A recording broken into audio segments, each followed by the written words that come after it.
안녕 가재들! 오늘은 여러분들이 정말 그토록 기다리던 Q&A 시간을 갖도록 할 거예요. 저희가 원래 업로드하기로 예정됐던 날짜보다 지금 거의 한 달 정도 늦춰지게 됐죠. 그래가지고 너무 바빴어가지고 우리 가재분들 기다려주셔서 정말 감사드리고요. 질문을 쭉 보니까 우리 수험생분들 정말 질문을 많이 주셨어요.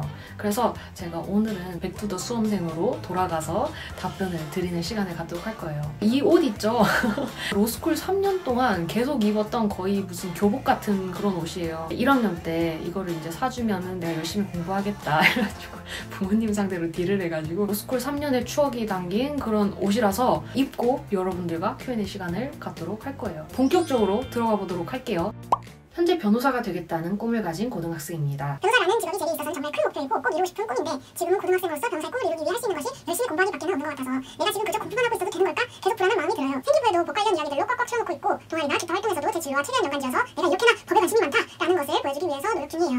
예전부터 재판 방청을 꼭 해보고 싶어서 이번 방학 때 재판 방청을 할 수 있는지 알아보니 코로나라서 견학이 불가능하다고 하더라고요. 변호사라는 꿈을 가진 고등학생으로서 현재 할 수 있는 의미 있는 활동이 있을까요? 변호사의 꿈을 가진 이제 고등학생 분도 계시고 그다음에 중학생 분도 계시고 그다음에 초등학생 분들도 계세요. 그래서 제가 이분들은 굉장히 지금 어린데 어떻게 이제 벌써부터 목표를 향해 달려가고 있을까 대견하기도 하고 그런 마음도 드는데요. 이분들에게 꼭 드리고 싶은 말은요. 물론 이제 현재 자기 학업 굉장히 중요하죠. 학업도 이제 열심히 하되 정말 저는 이제 다양한 경험을 해봤으면 좋겠다라는 말씀을 드리고 싶어요. 그 중에서도 법과 관련한 경험이라고 한다면 재판방청 너무 좋아요. 그냥 혼자 와서 혼자 보고 갈 수 있거든요. 아무 근처에 법원 주위에 가까운 데 가서 재판이 어떻게 이루어지고 있구나, 아 이런 것도 있구나 경험을 해보시는 것도 정말 도움이 많이 되실 거예요. 그리고 이제 또 하나 독서를 정말 권해드리고 싶어요. 법에 관련한 독서도 좋고요. 정말 아무 분야나 상관없어요. 인문학 중에 고전 정말 추천을 드리고 싶어요. 전반적인 인간, 세상에 대한 이해를 하실 수 있는 아주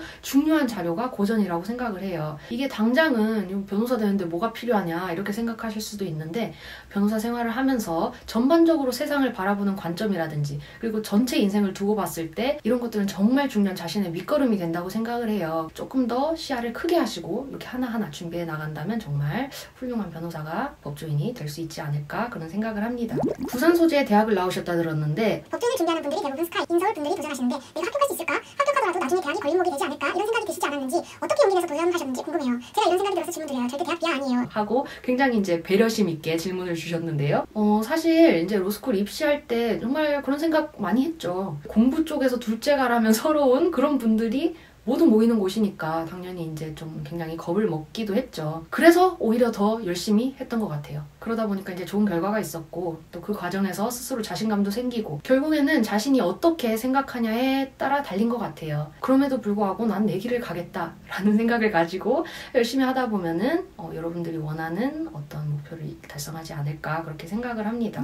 변호사 시험으로 취득한 변호사 자격증이 진짜 하나의 라이센스밖에 되지 않고 그걸 바탕으로 정말 다양한 직업으로 뻗어나간다고 하는데 실무에서 일하시는 분으로서 실제로 그런지 궁금합니다. 사내 변호사, 로펌 입사, 개업 정도만 알고 있는데 다른 길이 있는지요? 정말 다양한 길이 많아요. 송모나 꼭 이런 일을 안 한다고 하더라도 일반 회사에서 이제 변호사 자격증이 있으면 가산점을 주는 그런 회사도 있을 것이고요. 각 이제 교육청이나 각 시도 관련한 이제 공공기관에서도 변호사를 채용하고 있고요. 그래서 정말 다양한 길로 갈 수 있다라고 이제 말씀을 드릴 수 있을 것 같아요. 변호사들의 수입이 천차만별인 건 알고 있지만 그래도 작은 법률사무소에서라도 꾸준히 일하면 어느 정도 버는지 궁금합니다.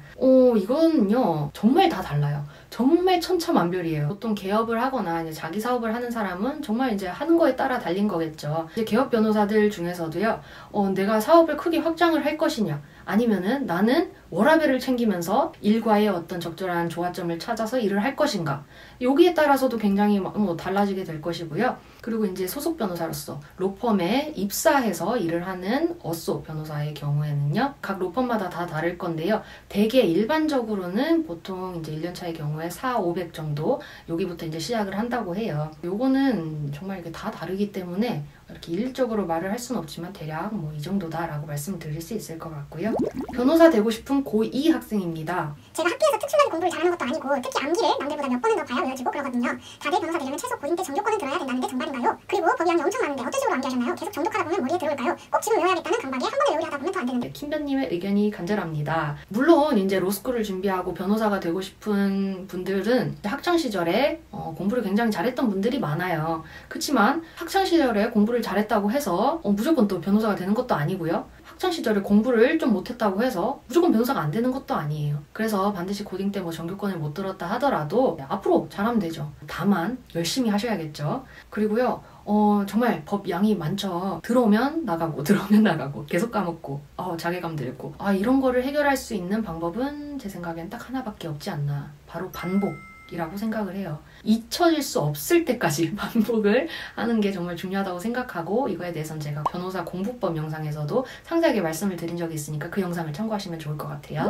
변호사 시장에서 로스쿨 학벌의 영향력이 어느 정도일지 궁금합니다. 실제로 학벌을 보는 곳에서는 보겠죠.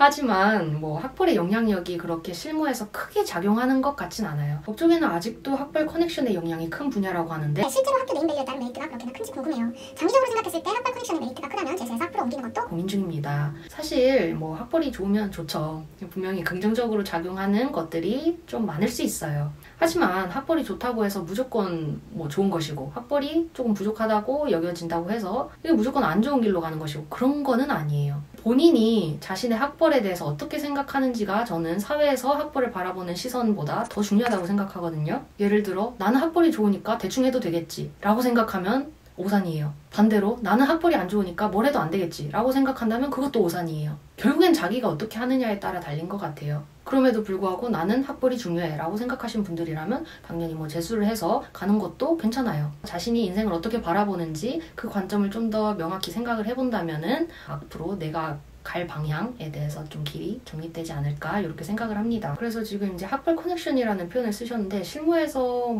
그렇게 크게 이런 것들이 작용을 한다든지 차별을 받는다든지 사실 그러는 사람은 그러고요. 안 그러는 사람은 안 그러고요. 그렇게 크게 이게 절대적으로 작용한다라고는 생각되지 않아요. 좋은 변호사분을 고르는 기준이 있을까요? 변호사분들은 많은데 어떤 분이 좋은 분인지 변호를 잘하는 분인지 알 수가 없어서요. 우선 직접 상담을 해봐야 무슨 판단을 할 수가 있겠죠. 당연히 실력이 좋고 능력이 좋은 변호사님들은 많아요. 하지만 자신과 결이 맞는가 이것이 정말 중요한 선택의 조건 중에 하나인 것 같아요. 그래서 굉장히 잘한다는 평가를 받는 변호사님이라고 할지라도 나와의 결이 안 맞으면은 그거는 계속 삐걱삐걱 할 수밖에 없어요. 반대로 그렇게 유명하지는 않지만 상담을 해보고 얘기하는 걸 들어보니까 좀 믿음직하다, 괜찮겠다 라고 생각이 되신다면 오히려 거기서 좋은 시너지 효과가 날 수가 있어요. 변호사를 찾아가서 상담을 하고 이런 것들이 조금 어렵게 느껴질 수도 있는데 사실 그렇지 않아요. 그렇게 어렵게 생각하시지 말고요. 보내주세요. 법률사무소 통행! 변호사의 장점과 단점 그리고 회의감이 들었던 순간 등 알려주세요. 변호사의 장점은요. 정말 좋은 장점은 자유. 누가 시키는 대로 안 해도 되는 거. 굉장히 주체적으로 일을 할 수 있는 거. 내가 알아서 할 수 있는 거. 이런 성향을 가지신 분들은 정말 변호사 직업이 잘 맞으실 거예요. 단점은요. 평소에 그냥 이렇게 사석에서 당연히 장난도 치고 말도 안 되는 말 하면서 히히덕거리고 막 이렇게 노는 거 좋아하거든요. 좋아하는데 뭔가 제3자를 볼 때 뭔가 이렇게 좀 항상 논리적으로 얘기해야 되고 뭔가 이렇게 똑부러진 모습만 보여줘야 되고 뭔가 이런 스스로에 대한 강박이 좀 생기는 것 같아요. 그런 것도 있고 말 토시 하나 잘못되지 않도록 조심조심 해야 되는 그런 것들이 조금 피곤해요. 이런 것들이 조금 단점이라면 단점일 수 있겠고요. 그다음에 회의감이 들었던 순간 제가 사건 얘기는 좀 잘 안 한 이유가 이 사건은 어디까지 얘기를 해야 되는지 사실 그 선이 약간 조절이 어려워요. 그래서 웬만하면 안 해요. 얘기를 안 하는데 제가 조금만 오픈을 하자면 인간이 이 정도까지 폐륜적일 수 있을까? 라는 생각이 드는 경우가 가끔 있어요. 너무 진짜 환멸이 든다라고 생각이 되는 그런 사건이 있어요. 그때 좀 회의감이 많이 들고요. 너무 구체적인 거는 제가 나중에 언젠가 한 10년이나 20년 후에 사건이 다 끝났을 때 한번 말씀을 드리도록 할게요. 그때까지 우리 킴변 채널 사랑해주세요. 사법고시 제도가 폐지되면서 로스쿨이 있는 대학교엔 법학과 법학과가 없고 로스쿨이 없는 대학교의 경우에는 법학과가 있더라고요. 변호사를 포함한 법조를 꿈꾸는 학생에게 대부분은 로스쿨이 있는 대학교에 지원하는 게 좋다고 추천하시는데 그러면 로스쿨이 있는 대학교에서는 법학과가 없으니 4년 동안 법 공부를 못하고 다른 공부를 하다가 대학 졸업 후 로스쿨에 진학해서 갑자기 법 공부를 하면 너무 힘들지 않을까요? 대학에서는 다른 공부하다가 3년이라는 짧은 시간 안에 법을 공부하고 바로 변호사 시험을 치려면 너무 부담이 클 것 같아요. 법과 연관성이 있는 행정학과나 정치 외교학과에는 또 잘 맞지 않는 것 같아서 어느 과에 가야 할지 막막해요. 정리를 하자면 로스쿨이 있는 대학교 법학과, 로스쿨은 없지만 법학과가 있는 대학교 둘 중 총장님이시라면 어느 쪽을 추천하시겠어요? 그 이유도 같이 듣고 싶어요. 이것도 정말 수험생들 사이에서 세기의 난제 중에 하나죠. 이게 뭐가 더 좋고 뭐가 더 나쁘고 이렇게 말씀드릴 수는 없을 것 같고요. 로스쿨이 있는 타 학과에 진학을 하려고 한다면 로스쿨에 진학했을 때 법 공부가 조금 익숙하지 않겠죠. 낯선 면이 있겠죠. 그렇기 때문에 이제 로스쿨 때 공부하는데 조금 이제 버겁다라는 느낌이 들 수는 있어요. 하지만 이렇게 하면 장점이 뭐냐면요. 자기의 특화된 분야가 생기는 거예요. 이제 로스쿨 들어가서 변호사 돼서 다들 이제 법조인들 법 다 잘 알죠. 다 잘 아는데 자기만의 특화된 분야가 있다면 자기가 그 분야에서 대체할 수 없는 사람이 되는 거예요. 이제 이런 장점은 있겠죠. 반대로 로스쿨은 없지만 법학과에 진학했다. 이제 법학과에 진학을 해서 법에 대해 좀 익숙하기 때문에 로스쿨 때 공부하는 게 굉장히 수월할 수 있어요. 그렇지만요, 이제 별도로 공부해서 자기만의 특화된 분야를 만들지 않는다면 경쟁력 부분에서 조금 손해를 볼 수 있겠죠. 그래서 모든 일에는 이렇게 장단점이 있기 때문에 이런 점들을 고려하셔서 나라면은 어떤 인생을 살고 싶은데 그 인생을 살려면은 내가 지금 어떤 선택을 해야 할지 철저히 자기 입장에서 생각을 한번 해보시는 게 필요하다고 생각을 해요. 제가 만약에 지금 고등학생으로 돌아가서 이런 선택을 한다면 어렵다. 내가 정말 법에 관심이 있다면 법학과를 갈 것이고 아니면은 법도 관심이 있지만 나는 뭔가 특화된 분야에서 일을 하고 싶다라고 한다면 그 과를 진학하는 것도 고려해 볼 것 같아요. 검사나 판사가 아닌 변호사를 정하신 이유가 궁금해요. 저는 사실 예전에 이제 검사가 너무 멋있어 보이는 거예요. 그래서 검사를 준비를 했었어요. 근데 이제 제 영상을 쭉 봐오신 분들은 알겠지만 검사 시험 날 엄청난 장트라볼타로 인해 그래서 정말 안타깝게 됐죠. 그래서 이 길은 내 길이 아닌가 보다. 그래서 이제 변호사가 됐어요. 근데 변호사가 제가 생각한 것보다 너무 매력적인 거예요. 변호사의 제1 메리트라고 생각하는 게 바로 이 자유인데요. 이 자유에 매료돼서 지금 너무나 만족합니다. 사기캐라고 하시던데 진짜 사기캐 맞네요. 고생하시고 앞으로도 더 좋은 영상과 좋은 변호 부탁드리겠습니다. 아이고 감사합니다. 소송에 휘말렸을 때 변호사 본인을 변호할 수 있나요? 된다면 어떤 장점과 단점이 있는지, 안 된다면 왜 안 되는지 궁금합니다. 본인 사건에서 본인이 하면 돼요. 했을 때 장점은 따로 변호사를 선임을 안 해도 된다는 장점이 있겠고, 그다음에 단점은 아무래도 자기 사건 같은 경우에는 감정이 실리니까요. 맡았던 사건 중에 제일 끔찍했던 사건이 궁금해요. 그렇게 끔찍하고 뭔가 고어물 같고 이런 거는 없었어요. 근데 그런 건 있었죠. 인간에 대한 환멸이 드는 그런 사건들이 사실 제일 끔찍하지 않나 라고 생각이 듭니다. 변호사라는 직업이 잘 맞는 사람은 어떤 사람인지 궁금합니다. 변호사 직업이 잘 맞는 사람은 일단 좀 평화주의자들은 좀 하기 힘들 것 같아요. 계속 다투고 상대방의 허점을 잡아서 공격하고 방어하고 싸움을 하고 주된 업무가 그런 업무다 보니까 아무래도 이제 그런 것들을 좀 즐기고 호전적이고 이런 분들이 잘 맞을 수도 있을 것 같고요. 하지만 인간에 대한 따뜻한 마음이 없다면 아마 찾는 의뢰인들이 많이 없겠죠. 그래서 그래도 이제 인간에 대한 따뜻한 마음이 좀 있고 이런 분들이 좀 장기적으로 일을 좀 잘할 수 있지 않을까. 모르겠어요. 변호사를 하면서 가장 힘든 것이 무엇인가요? 변호사 중에서도 특히나 제 사업을 하는 거잖아요. 개업 변호사로서 힘든 것이 있다면 업무의 시작과 끝이 딱 안 정해져 있는 것 같아요. 이제 낮 시간 동안은 계속 전화하고 상담하고 이렇게 하다가도 저녁에는 또 이제 서명을 쓰고 일을 해야 되잖아요. 그러다 보니까 뭔가 24시간 일을 하는 것 같은 느낌? 그게 조금 힘들 때가 있더라고요. 변호사를 하시면서 가장 기분이 좋았던 때가 있으시다면 언제인가요? 이것도 제가 진짜 사건 얘기를 어디서 어디까지 꺼내야 될지 잘 모르겠어요. 사기 피해자셨어요.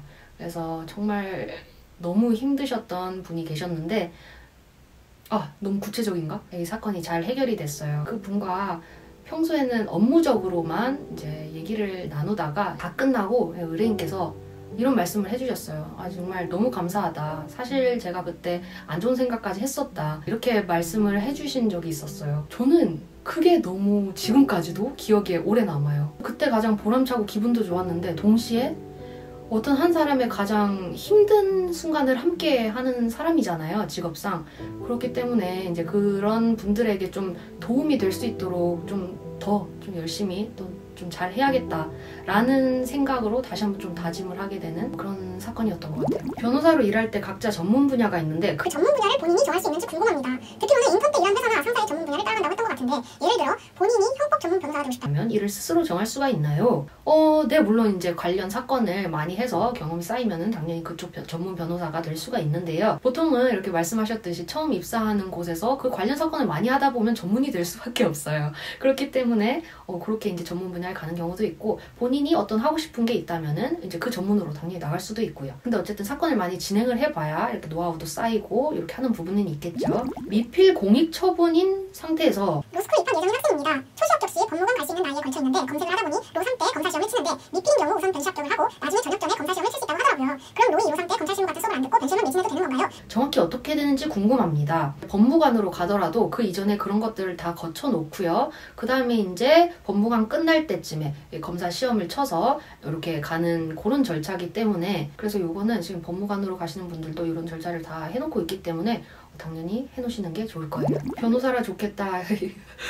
예, 질문 드립니다. 아직까지는 변호사는 뭔가 큰일, 사기, 이혼 등등 있을 때만 살아간다는 느낌입니다. 그 외에는 그냥 인터넷 검색으로 불확실한 정보를 얻는 경우가 많은 것 같은데요. 비교적 간단한 사항으로 변호사 상담을 받을 수 있는 시스템이나 뭐 그런 방법이 있는지 궁금합니다. 변호사 사무실에 찾아가거나 하는 건 너무 각 잡고 가야 할 것만 같은 느낌이랄까요.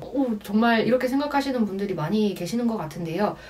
변호사 사무실을 내 집 드나들듯이 드나들지는 이제 않겠지만 조금 편하게 생각을 하시는 게 좋을 것 같아요. 각 잡고 오실 필요 없고요.